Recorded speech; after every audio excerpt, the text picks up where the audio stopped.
Ladies and gentlemen, boys and girls, we welcome you back to the 500 Mile Podcast. My name is Justin Kolb, alongside, as always, Michael Skinner. Michael had some action go down at the paperclip, lots to talk about, so let's get into it.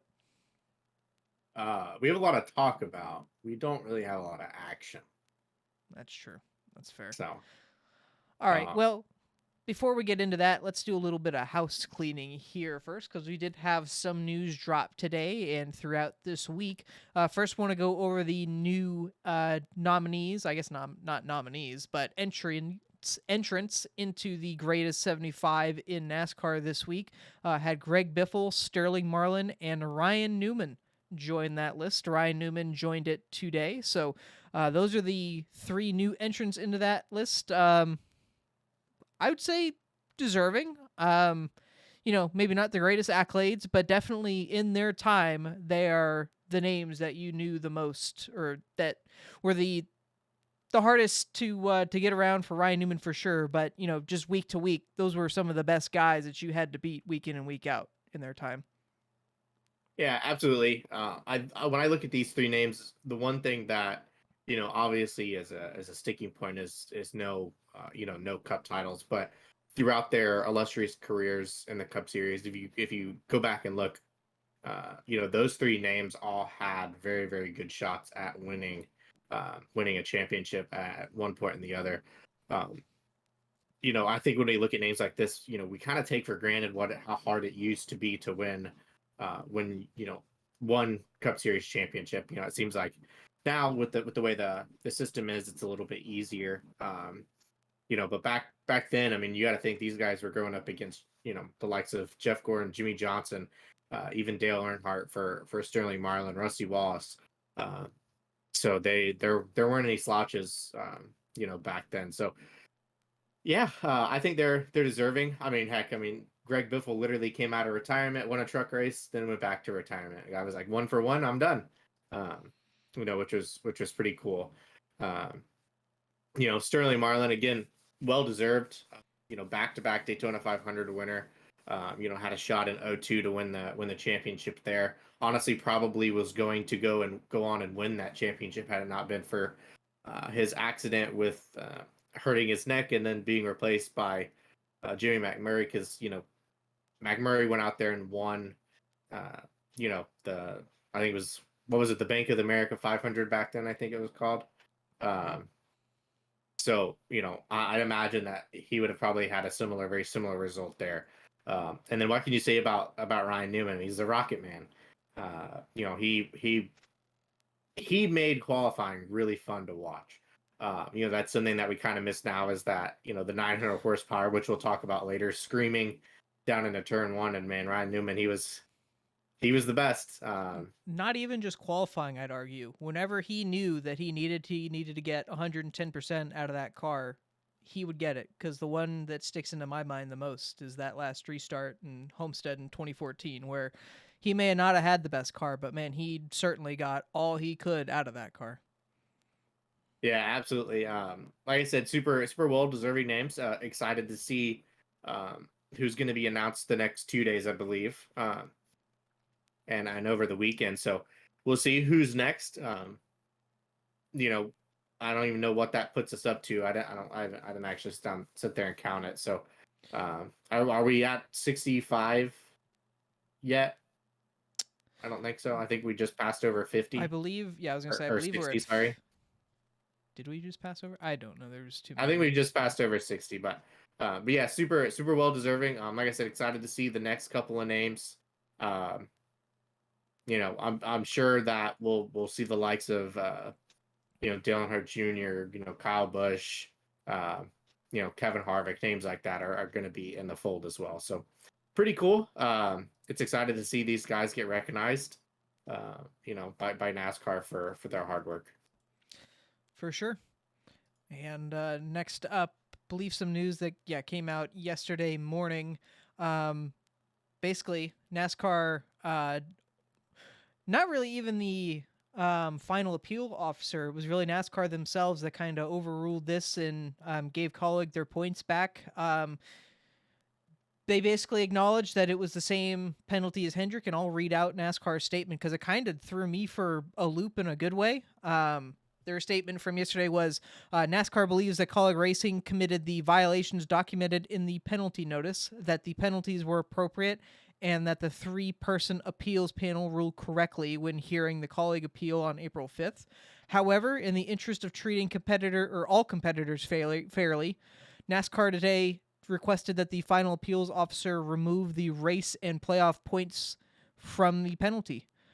The Colleague and Hendrick Motorsports violations involved the same modified part found during the same race weekend, modified louver at Phoenix Raceway.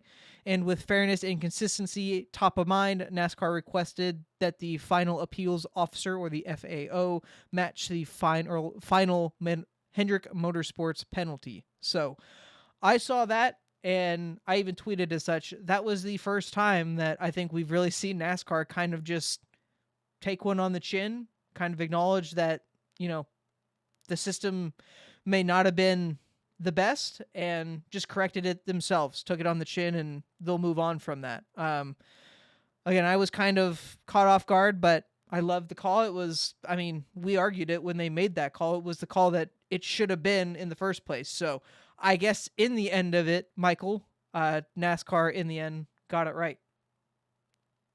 Yeah, NASCAR's kind of put in a tough spot with that first appeal.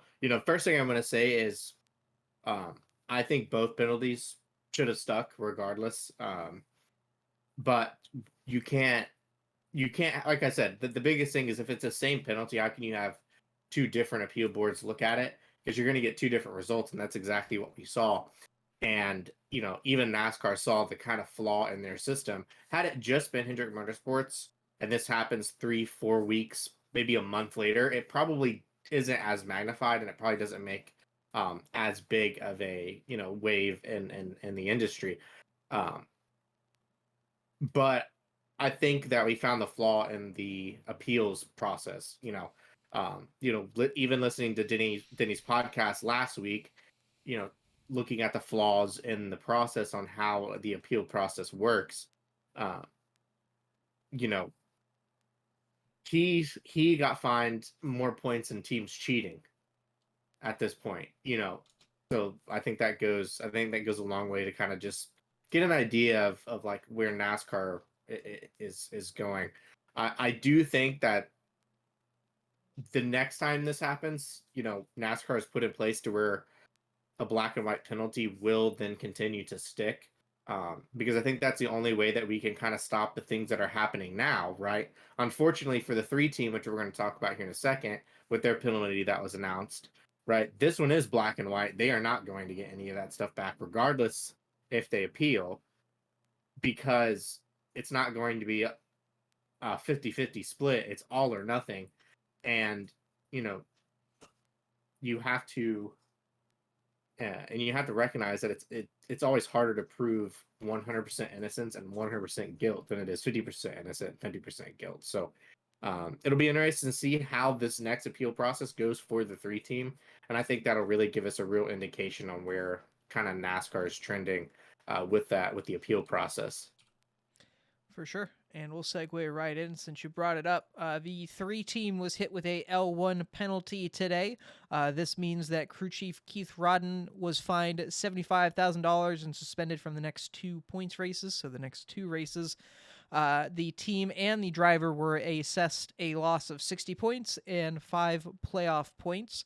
And what was discussed or determined to be the issue was that the team violated the overall assembled vehicle rules related to the underwing assembly and hardware. That came directly from NASCAR.com and what was reported there. So they did announce today that they will be appealing this. So their quote was, "We are disappointed with the penalty that NASCAR issued to Richard Childress Racing following the recent NASCAR Cup Series race at Martinsville Speedway and plan to go through the appeal process."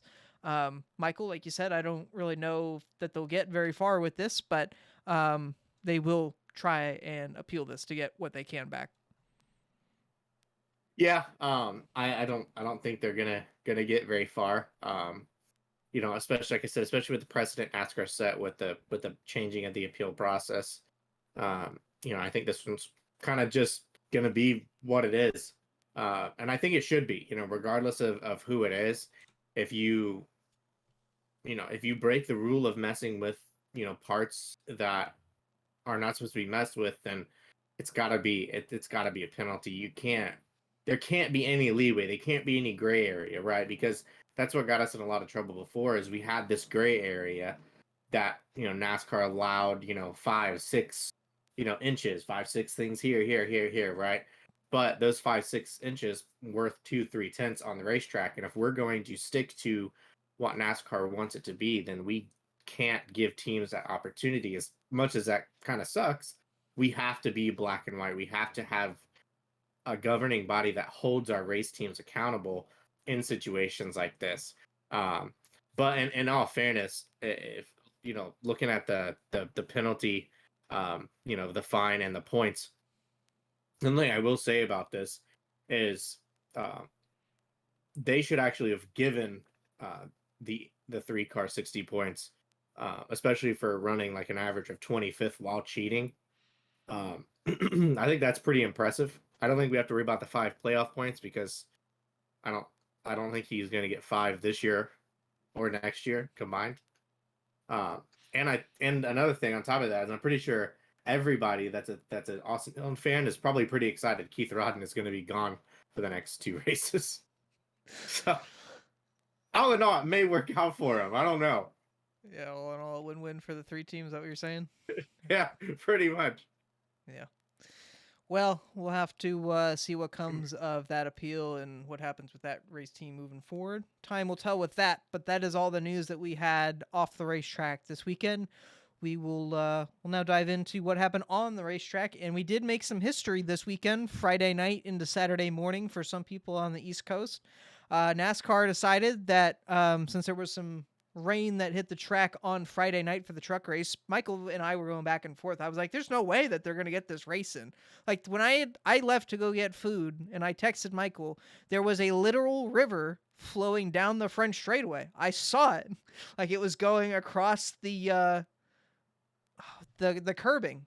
I saw it. I was like, they're not going to get this race in. There's no way.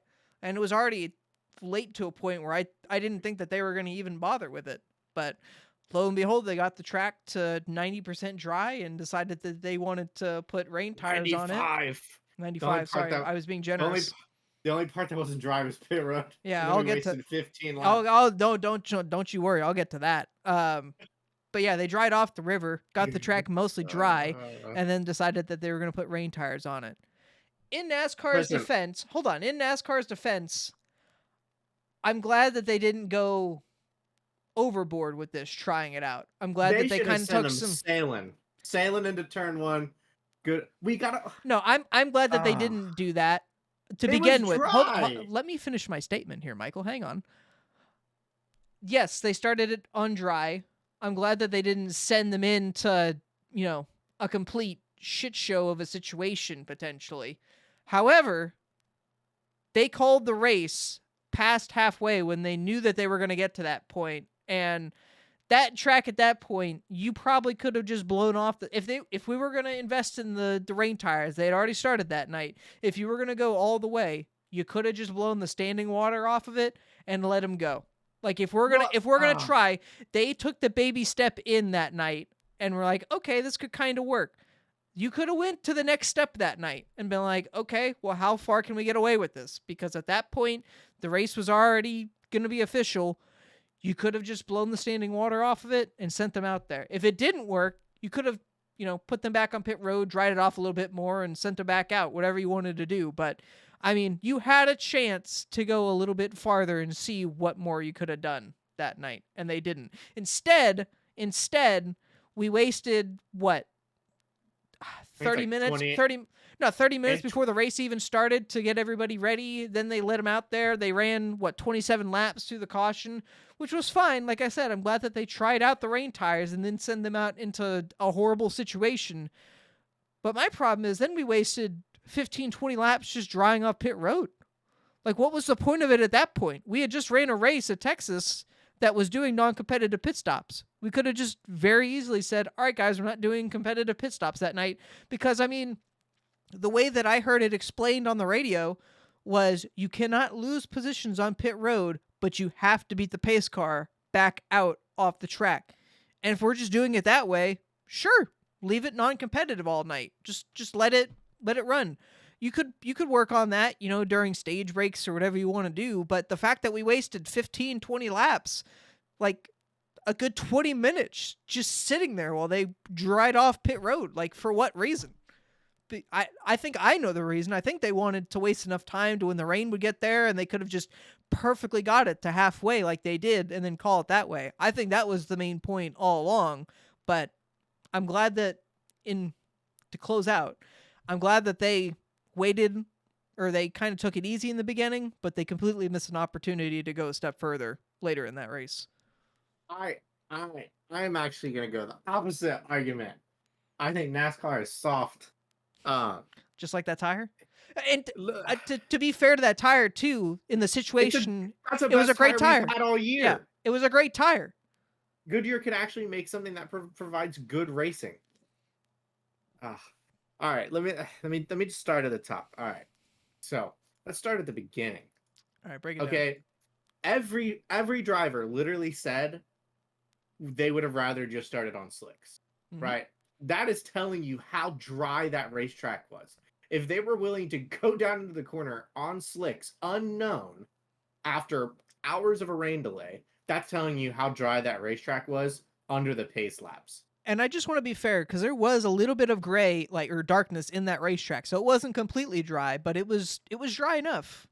Yeah, because so I think NASCAR took the easy way out at the beginning just to say that they ran on the rain tires, and then I think that they kind of chickened out towards the end of it by saying it was too much rain, right?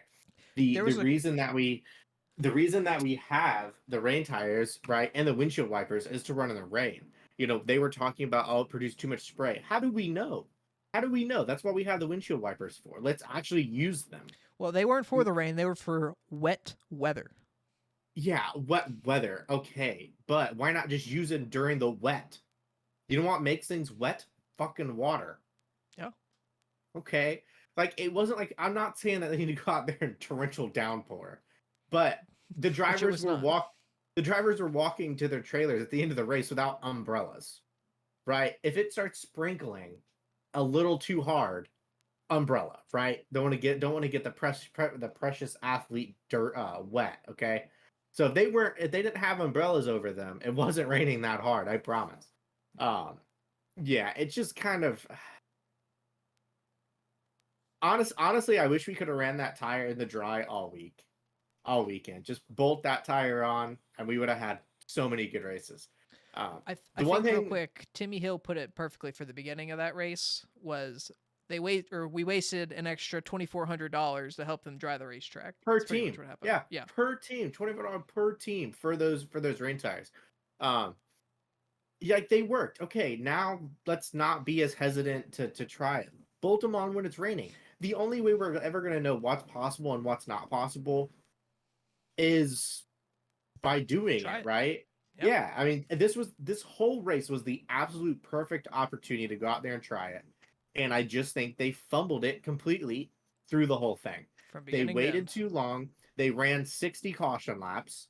Okay. They didn't let the rain tires drive down a wet weather pit road to just change onto slicks, right? Which again, like you said, could have had a non-competition pit stop.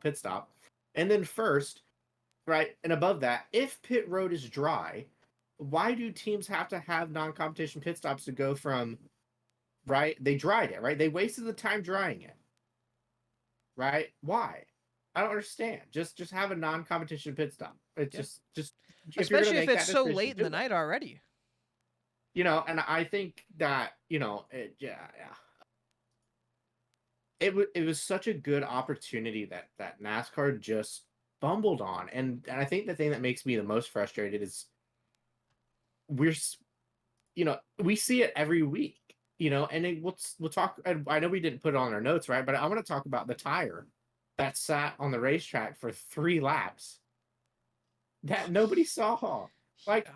like NASCAR sometimes just cannot get out of their own way, right? And it's just like they just fumble this opportunity, which I thought the whole rain thing on the oval, I thought it was kind of stupid, but I was excited for it. I how many times have I texted you when we got to a short oval that has a rain chance? I'm like, rain tires, like I'm genuinely excited to see what they can do. Um, and the only thing that we learned is that a soft tire makes a really good race tire. I mean, that's the only thing that we kind of learned out of all of that is that we need all the series to run the same compound that was into that rain tire. But yeah, just they kind of fumbled it, which is kind of frustrating. Um, it just they made the race team stay there for like 16 hours to Yeah. just it was just dumb. It Just was to dumb. just to do that, whatever I that think I was. yeah I think the person that really described it best was probably Brett Griffin on uh Door I over can't clear. on Dorm Over Clear. Yeah, I think he said it best. Uh, just had an opportunity and just kind of made themselves look dumb by not trying it. Yeah. Because if we're not going to do that, then we don't need mud flaps. Then we don't need rain tires, and honestly, we don't need the windshield wiper. Just go back to being normal. Because I don't remember what driver said it, but basically they could have done the same. It would have taken almost the same amount of time or less time to take the jet dryer out there to just dry up the rest of the stuff that was wet than it did to run 20 caution laps and then bolt on rain tires. So yeah, kind of silly. Yeah. Yeah. For sure. Well, I mean, the only thing that we can really hope is the next time is better, since they have, I guess, some knowledge of this now. So, um, here's hoping for a better outing next time. Really quickly, in the truck race, just one more thing to go over, because I mean it was a long time coming. Carson Hocevar, finally, NASCAR does something about his antics. He intentionally tried to turn the 17 of Taylor Gray on Friday night. NASCAR saw that, and I mean it was clear as day. There's nothing you can really argue against that. And NASCAR saw that and said, "Hey, dude, that's not really cool. You're going to go ahead and sit on pit road for 2 laps." So, um, I guess if anything, I'm glad they're finally doing something about the shenanigans that these guys do in that series, because I mean it's been happening for years, and it seems like we're only now doing stuff about it. So I guess I hope that this is a trend that continues. I just want to put this out. He actually tried to intentionally wreck somebody and alter the ending of the race. However, he still did not get a point penalty or a fine like Denny Hamlin. I just Sure. want to point that out. He actually physically did the thing that NASCAR told Denny Hamlin that was race altering. He didn't even get a penalty for it. I mean, what could you say? He's trying to be Ross Chastain Jr. there. So, um, honestly, it's when he lost that race at Charlotte last year. Um, he's really kind of been on like a downward spiral. If you go back and look, I mean, he was a fan favorite before that. He got to Charlotte, almost won that race. Was a fan favorite. Everybody was excited, waiting for his next opportunity to go out there and win. And then ever since then, he's just kind of been blah. His performance hasn't been very good. The team hasn't been very good. Um, he hasn't he hasn't had the trucks to go up there and win. And he's just kind of gotten more almost desperate as it seems. uh so it's unfortunate. The biggest thing is it's unfortunate because I do think that he's a good race car driver, and I don't think that he's a bad guy, but I think that had a he was having a bad time, and he kind of got into this bad mentor stage where Ross kind of was, the mentor at Nice Motorsports for the way things are supposed to be done. And I think Carson kind of just started taking it a little too far when things weren't going his way and he wasn't winning races and bad luck was happening and things like that. And I think he just kind of lost his way, and it's going to hurt him in his chances in the future. Because honestly, I think that he could have been a potential opportunity to be in a colleague car or a junior motorsports car at some point in time in the past year and a half, and he doesn't have those opportunities.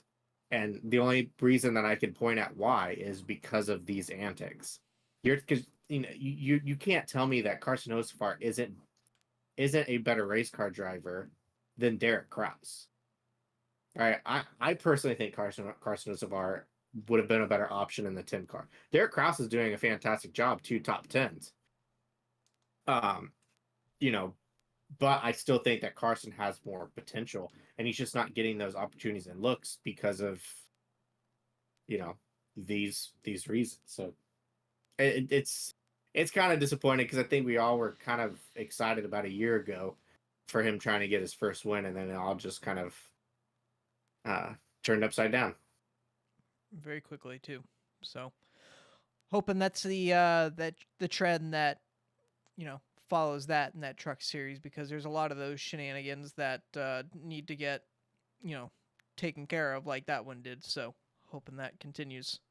One thing I do kind of want to get your opinion on, DBC talked about, and it's something that I've been thinking about in the past year or so, maybe even before. Um, they brought up that what is actually a better stepping stone to show your talent Yeah, I and heard to get this. into the Cup Series, right? So I just want to point out, a couple easy examples. Um, the transition for like Zane Smith to go run, what was it, the 6 car at Milwaukee, right? Goes out there, runs, was it top 10, top 12, somewhere around there, It was right? top 15, yeah, and the 17 And at Gateway. yeah, in his first in his first start there. But I think the two ones I want to point out is, speaking of Derek Kraus, the guy did nothing but really struggle in the trucks, goes into a higher horsepower car, less downforce car that takes more driver talent, goes out there and runs better than his teammates out of one races this year. Been in the top 10 twice. And I think one of the biggest things that I kind of go back and look at too is she gets a lot of bad rap in the truck series. Would be, Haley Deegan. But if you go back and look at her only Xfinity start, she ran really well, Yeah, it was good. right? She ran really well. Her racecraft was good. She drove up through the field. You don't see her do that in the truck series. Um, so I kind of agree with what they said on DBC. I do think that if you want to show your talent, you go to the Xfinity series, you skip the truck series. But if you want to be more prepared for the Cup Series now, you want to be in the Truck Series and not in the Xfinity Series. And I kind of agree with that. Um, the aggression in the Cup Series is more like the Truck Series. The air is more like the Truck Series. The horsepower to downforce level is much, much closer to the Truck Series level. Which is just kind of odd to say. But right now, I think some of our best race car drivers are probably in the Xfinity Series rather than the Cup Series. Yeah, that's a fair argument. And yeah, I mean that it's pretty interesting the way you can go with that. Because yeah, I mean on the one hand, the Xfinity from Xfin or the I'm sorry, the transition from Xfinity to Cup, talent wise, is probably a better way to go, because like you said, you showcase your talents better in Xfinity because you're not having to worry about a bogged down truck that can get side drafted if you look at it wrong, and slow you down 20 miles an hour. But um, you know, I listening to what Brett said, it was interesting too, because even with a truck, you learn how to race the air better than you would in an Xfinity car, which is obviously becoming a commodity or a necessity in the Cup Series nowadays. So I would say personally, I do think that the Xfinity 2 Cup is still the better way to go, just because you're getting a better idea of how to actually race and build up your racecraft with that, where the trucks, obviously, you're really just learning how to race the air, and the trucks around you, and learning that air manipulation, which obviously will help you to Cup. But I don't think that you're getting that real racecraft that you do in the Xfinity series. So it's interesting the two ways that you can look at it, because there's two different outcomes with the paths, but personally I would still prefer the Xfinity to Cup rather than the full truck to Xfinity to Cup. I would skip truck altogether at this point, just based off what we've seen. You mentioned Derek Kraus and Haley Deegan. The Haley Deegan one is the one that really sticks out to me, because I watched that race and I remember going in with the expectations of, I really don't know how she's going to do, and I think she finished around like 17th or some, or not 17th, I think like 13th or somewhere around there. And Yeah, I think it was 13th. yeah, and I mean, she wasn't in the way really. She wasn't, she didn't have the race winning pace, but at the same time, she She stayed out of the way drove. when she drove She it. drove Yeah, from like 30th. So I mean, yeah, that's she yeah, did a better job in Xfinity, the one start that she did, from the 2 years of truck, that yep. from what I've saw. So that's why I feel that the just skipping the truck series is the better alternative. And I mean, there's a few guys that did that. I know Ty Gibbs is one. I guess technically Daniel Suarez. I know he ran a few truck races, but it was never full time. And I don't know of anybody else really off the top of my head. But there's a few guys that have done it. I'm not saying that their career has been better or worse, but it can be done, and it's still a viable path. Yeah, I think it would have been. I think it honestly would have been extremely interesting um, had like Zane Smith maybe moved up to the 41 instead of Priest this year, just to kind of get an idea of like him versus this, someone like Ty Gibbs or Noah Gragson, to see like how the performance would be. Like Ty Gibbs is catching, he's getting better every week, running top 10 every week now. But at the beginning, he was struggling. I don't know what's going on at Legacy Motor Club. It's like they got seven-time champion got there and they got worse. I don't know how that happens, but man, they are terrible. Yeah, but yeah, no, that's it was such an interesting topic that I thought that I wanted to get your opinion on it, because honestly, I mean, what's I kind of agree. What's the best way to go? To try to make it to the Cup Series. Now, I really do think that it's a toss up. Um, you know, what's the difference if you win 10 races in the trucks and 4 races or 5 races in Xfinity? What really makes you look better and makes you more Cup ready? Um, that's that's definitely a solid argument. That's for sure. Yeah.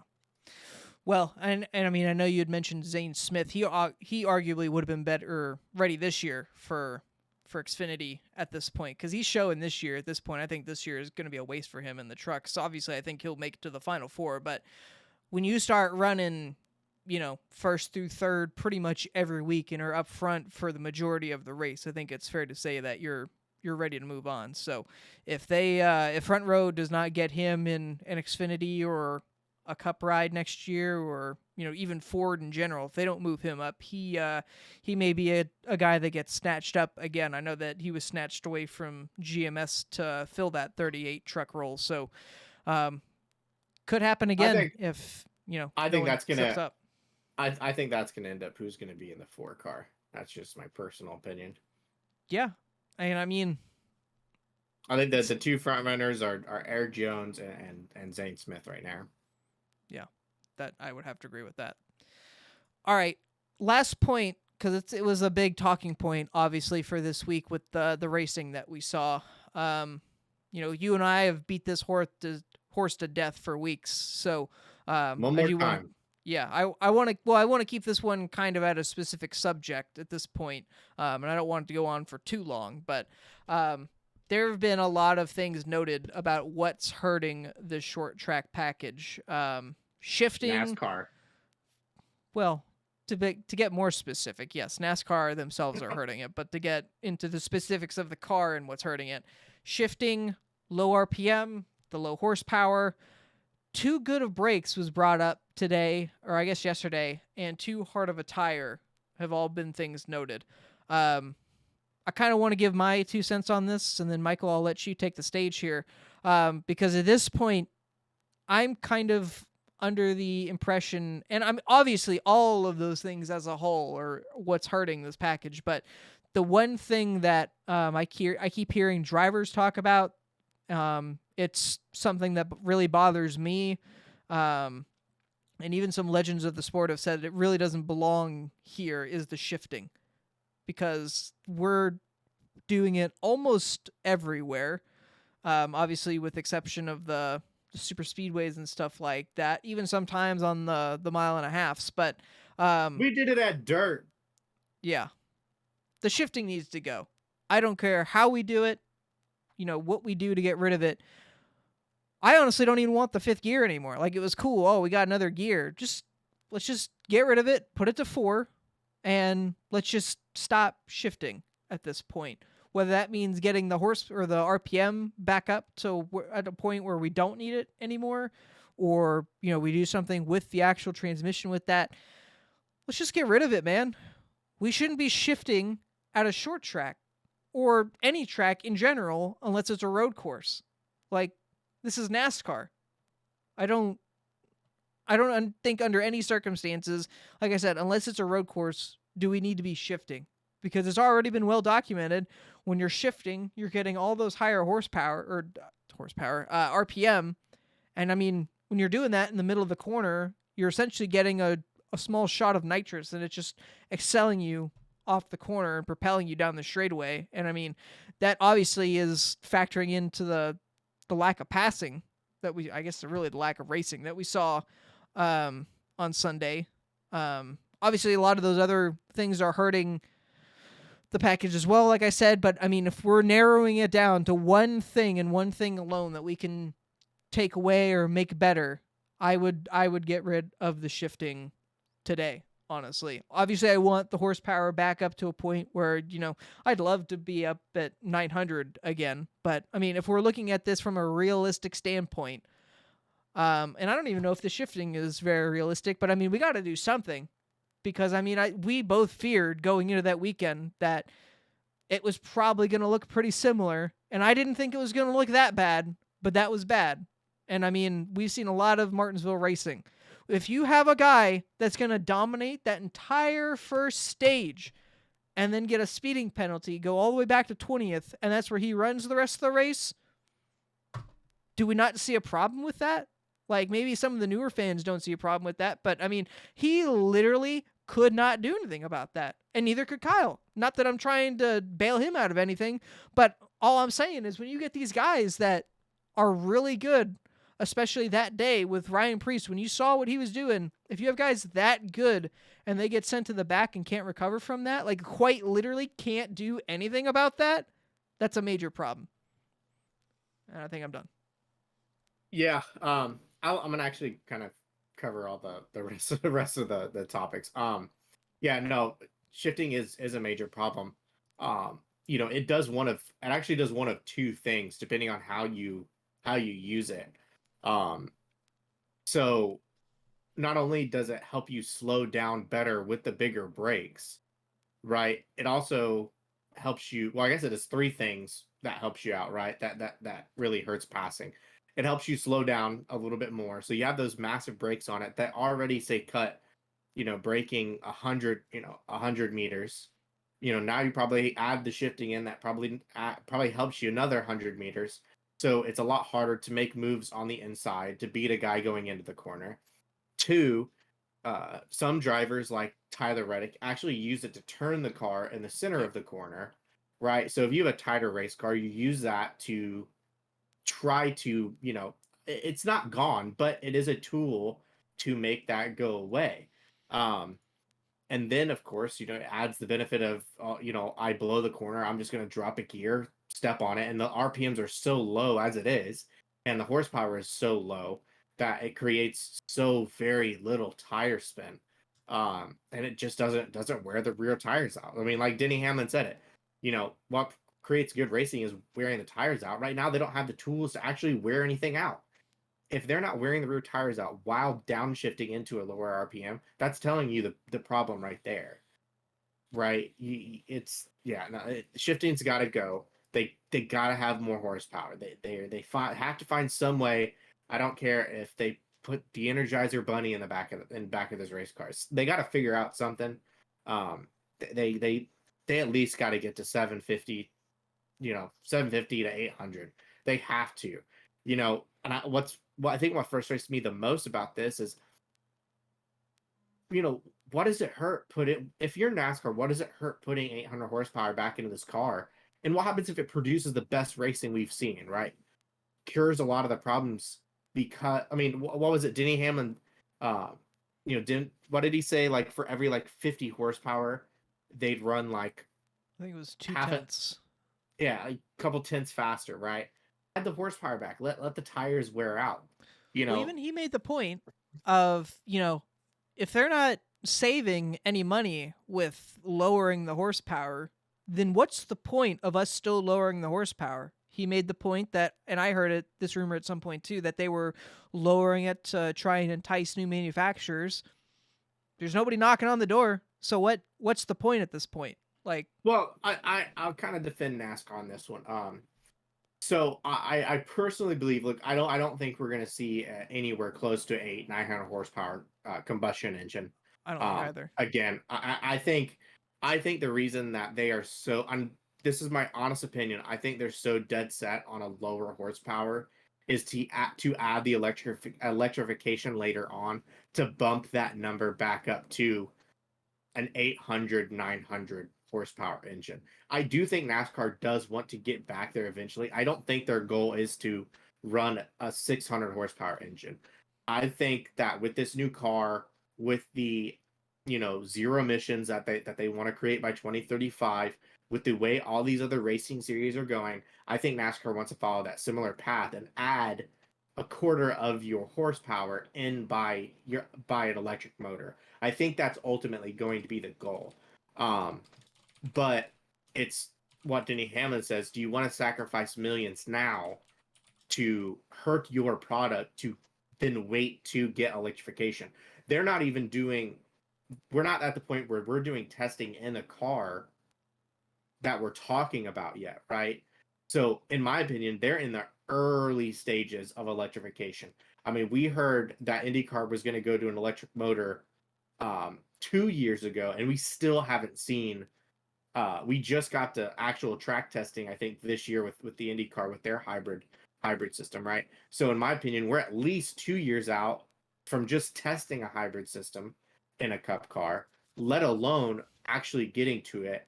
And we're just going to kill our entertainment value now in that prospect, you know. And then you just like all of like Denny Hamlin 100% said it correctly. You cannot just fix one of these problems and produce what we want. It's a production. It's a culmination of everything, right? We have more mechanical grip. We have much, much wider tires. We have much, much bigger brakes. We have much less horsepower. You add in shifting. You add in, lower RPMs. You add in, more downforce. A bigger weight. All of those things are creating our problem. You can't just say, okay, I want smaller tires and it'll fix it. I want tires that'll wear. Tires that'll wear will be great. We're gonna find out what this package looks like at a high wear racetrack. That's a short track when we go to North Wilkesboro, right? If that racetrack puts on amazing, beautiful racing, great passing, things like that, then we better come back to Richmond and we better come back to Martinsville with a softer tire. But if you look at Richmond is a high wear racetrack, and we still don't get good side by side a lot of passing. I mean, what was it? Denny Hamlin drove through the field, but then got stuck in 11th the last run and literally went nowhere. Yeah, it's not a problem that you're gonna fix with you know, one of these bad things aren't being fixed isn't gonna fix the racing. I think we're stuck. I mean, Well, NASCAR has to make a decision on what they want to do, but right now, no matter what, if they just try to fix one, like the shifting, okay, the shifting is actually just going to make lap time slower, and I think it's going to make it actually harder to pass because they're going to have slower corner speeds. The only thing that's going to do is maybe give you a shorter braking distance, but these cars have so little downforce and have so much downforce and so much mechanical grip, right? At a short track, that's what you need is mechanical grip because it's a GT3 car. It's mechanical grip. That's what they're built off of. You have a big ass BMW competing with a Porsche, right? In a GT3 race because it relies on mechanical grip, not downforce, not drag. And it's mechanical grip on these racetracks. And if you lower the RPMs, is all if you stick it in fifth or fourth gear, all you're doing is putting it in a lower RPM range. So that means you literally can just mash the gas, and until you get to a certain RPM range, it'll never spin the tires. If they stuck it in one gear, say they stuck it in fourth, they might not start spinning the tires until the start finish line.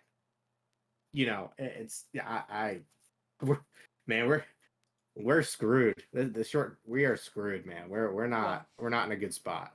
that's what I was going to ask, just to kind of put a bow on this whole thing. It's been very well documented that NASCAR developed a road course car for a primarily oval racing series. And obviously, we got this car in 2022. Those numbers that I heard about possibly adding electrification were around what you said, around 2 years, 3 years. So I heard about 2025. They wanted to let these teams kind of get comfortable with this car before they started throwing things at them. I guess my question is at this point, because I mean, granted we're in year 2, but we haven't seen a whole lot of budging on, the changing of the physical parts for this car, like the main key components of this car. Do you think NASCAR actually tries to make any significant changes? And when I say significant, I mean like changes to the shifting, changes to the RPM, changes to the horsepower, changes to the brakes. The tires are going to be on Goodyear, so I can't really say anything about that. But of those 4 key components, do you think NASCAR makes a legitimate push to try and change anything with that? Or do you think they just try to hold off until we roll out the electrification at this point? Honestly, I don't know if they can afford to not do anything. Um, we are we are, and I know like some people bring it up on Twitter, right? We are in a really dangerous territory of something like an IndyCar split, right? I think that is closer than I think people think because all of these teams are already, worried about a TV deal. Well, you know why? If you produce fucking shitty ass racing every week, and especially on your bread and butter, which you promote is short track racing, right? That is literally what our series was based on. We would have no NASCAR series if it was not for short track racing, right? I think everybody can agree on that. So if we suck at the one thing that we shouldn't suck at, we're not going to get a good TV deal because nobody's fucking watching, right? And the sad part is well, I think we'll see this week, right? We saw a little bump up, and everybody wants to say it's a Chase Elliott effect. But if you're relying on one guy for 500,000 viewers, you're you're SOL. Yeah. You are in some serious trouble, and no TV broadcast is going to want you for the money that you're asking, right? Because what the problem is now is that these teams want a cut of the pie. Well, NASCAR doesn't want to lose that much money, right? So either the teams are not going to make as much as they want, which is going to hurt the teams. NASCAR isn't going to make as much as they want, which is going to hurt our product, hurt our production. I mean, we're already on what, FS2, FS1 for some of our biggest races. You know, we're already being pushed to a second and third channel. If our racing gets worse, what are we going to be on? Fox News? I mean, what was it? What's NBC's other channel? I was gonna say we have been on CNBC, so With CNBC, USA. I mean, like we are now a second channel series. You know what I'm saying? Like we are now a second channel series. We would be almost better off at this point to do like a Peacock thing does with IndyCar, right? Because at least it's on the same channel. At least it's on the same thing every week. If you want to watch it, you log in. Now, if you don't have FS2, you got to watch it on your computer. Like we are already been, unless it's a big major race that they want to promote us for, we are already a second and third channel television, series. I don't know if NASCAR doesn't do anything about this race car over the next 2 to 3 years. I I don't know what really the future. Look, NASCAR is going to be around. I'm not saying it's not going to be around, but I don't know what the actual future is going to be if they do nothing because they can't afford. They just can't. All the things that they're trying just have not worked. And we're going to start getting desperate and we're going to start throwing darts at the wall like a Chicago street course. The race there is going to suck. Like, I'm sorry, it's going to suck. Racing on street courses suck. They suck. Suck, suck, suck. Nobody passes. And with a car that can't pass as it is, what do you think's going to happen? There's going to be a lot of crashes. We're going to look like fucking clowns, just like we did on the at the last little bit of Coda. We can't. Fox can't even get who's driving the 15 car correctly, right? They're apparently JJ Lee's a 2009 F1 world champion. Like, we are like, it's just bad. Discredit that man. Listen, All right. listen, Fox still, we are how many races in, still can't sync up audio to a race car, right? They still can't do that. It's because they do not care. I'm sorry, they don't. It's so frustrating because we, like I said, we're now a second, third series, a TV channel, like league. That's what we are. We're like XFL. We're like XFL, but there is no NFL. You know what I'm saying? Yeah. We're XFL and NFL because we just can't get our product right because we can't make major decisions. NASCAR needs to ask the teams and drivers, "Hey, if this happens, can we do it? This is what we're changing." This car could have the potential that everybody wants it to have if NASCAR is willing to make the decisions to do it. We don't need to be on such a wide tire. We don't need big brakes. We don't. I think if you left the downforce exactly the way it was, took away brakes, took away the mechanical grip from the tire, took away shifting, I think this car would be really, really good because it produces very little, like, front and it's this car creates very little front downforce compared to rear downforce, right? That's why you see the car like sit like this down the straightaway, right? Because all the downforce is created from the diffuser. If you create a ride height rule, take away the tires, take away the brakes, you would have a really, really good race car. But until they realize that, get rid of that fucking shitty ass diffuser. It's not doing anything except making us look stupid. Yeah, that's why the truck was, it's like that's why the truck was so good in the rain, right? It had all the right things that it needed, but NASCAR is unwilling to just do that. If they were able to make the decisions, the race car is fine. There's nothing wrong with the race car. That's why I said the problem right now is NASCAR. NASCAR needs to get their head out of their asses. All right. Well, I wish I had better news for you, but we're going from a track where the package is not good to Garbage. another track where the package is not Where, good. where So where's the package not garbage? a mile and a half's were pretty good last California? year, but yeah, we'll have to see how that goes. Who are you No. picking? Pull a name out of the hat for Talladega here. Let's uh move on. Let's move on. Ricky Bobby. Okay, marking that down. Who is it just Xfinity this week? Just Xfinity and Cup. Hmm. Let's see.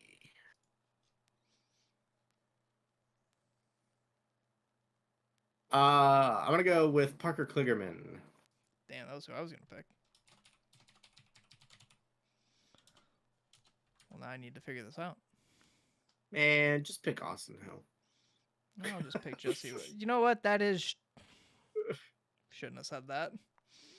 All right, I'm going with Austin Hill this weekend. You uh, definitely should not have said that. All right, which name out of the hat are you pulling for Cup? I will note that Zane Smith is in the 38 this week. Not that that really matters with this package, but anyways. let's see. Um, how many green white checkers are we gonna have? As many as we need. Yeah, unfortunate. Um, hmm. I'm gonna go with Brad Keselowski.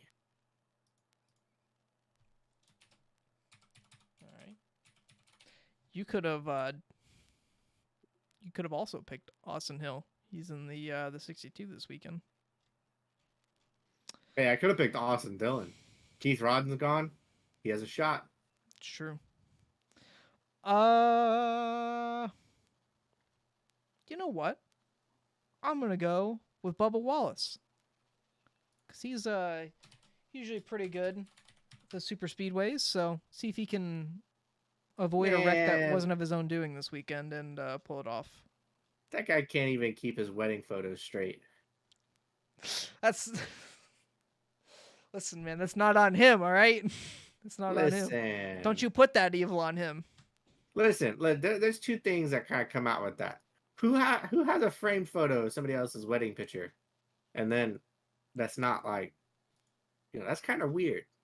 Well, yeah. I mean, there's some weird people out here in California, Michael. You should know that. That's You know me. that's kind of weird. Yeah, that is true. All Hmm. right. Well, that'll do it for Talladega. It appears. Don't expect more than two wide racing this weekend, and I people bet I not being able guarantee to you make moves.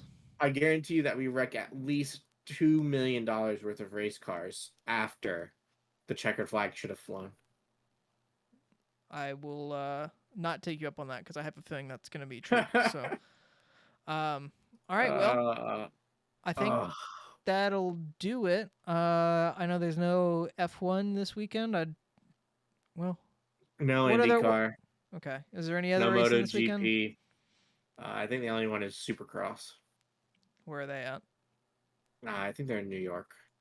New York. The hell? Hmm. Yeah, I think they're in what is it, MetLife Stadium? I think it's a Oh, day show. not even New York. It's in New Jersey. It's New York, New Jersey, same thing. It's not. That's. I It think it's where the Jet. is. I think it's where the Jets play. I don't know. I don't know That's football, where the but Giants play too. oh, that's They right. Yeah. play in the same stadium. See, I see, don't know. Yes, I don't know. see. All I know is that that was in New Jersey. So that's all I know. Same, same, but different. It's not the same though. Same, different. All right. Anything else Mm. you want to say before we close it out here tonight? Uh no, don't give me that opportunity. I could go on for Okay. I'm hours. all right. We'll cut you off there. All right. Well, that'll do it for us here. Michael, take us home. As always, guys, thank you so much for watching and listening. Make sure you hit that like and subscribe button.